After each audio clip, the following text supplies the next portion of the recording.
Hi, and welcome to Reasonably Catholic. In Season 3, we are dealing with the moral teachings of the Church. So today, we will see what the Church has to say about euthanasia. Euthanasia, from the Greek words meaning good death, is something we do or fail to do that causes or is intended to cause death in order to remove a person from suffering. This is sometimes called mercy killing. Active euthanasia refers to an action one takes to end a life, such as a lethal injection. Passive euthanasia refers to an omission such as failing to intervene at a life-threatening crisis or failing to provide nourishment. It is important not to confuse passive euthanasia with the morally legitimate decision to withhold medical treatment that is not morally necessary. Foregoing a treatment that we are not required to use is not euthanasia in any form and should not be called by that name, even if death is hastened as a result.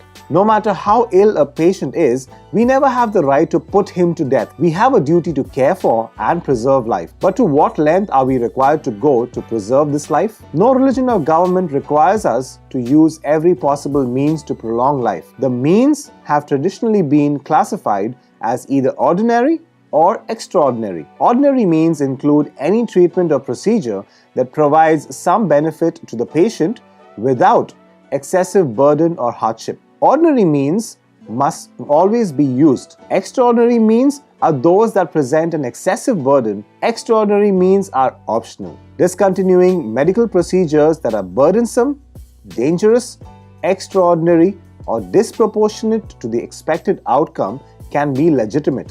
It is the refusal of overzealous treatments. That is from CCC 2278. The distinction here is not between artificial and natural. Many artificial treatments are ordinary means in the moral sense, so long as they provide some benefit without excessive burden. Of course, whether a particular treatment is ordinary or extraordinary depends on the specific case with all its medical details. When people are suffering, that's a reason to help them, not kill them. In other words, who is to say that suffering of a teenager who has just flunked his most important class in school, lost his girlfriend, and been kicked off the football team isn't too great for him to bear? What if he thinks it is? Do we allow him to commit suicide because he has a right to determine the end of his life? Or do we call a crisis hotline? The first purpose of the government is to defend and protect the lives of its citizens. Both euthanasia and assisted suicide contradict that fundamental purpose. John Paul II wrote that when the right to life is denied by a state, the state itself disintegrates. A key distinction that needs to be made in euthanasia is between a patient who is dying and the one who is not. If the patient is dying, we try with all reasonable means to sustain life. As we have noted, some interventions are necessary and some of them are not. But if the patient is not dying, there is no question about whether to provide treatment. There is such a thing as a useless treatment, but there is no such thing as a useless life. So, was that reasonable? Let us know in the comments section below. And until the next week, bye.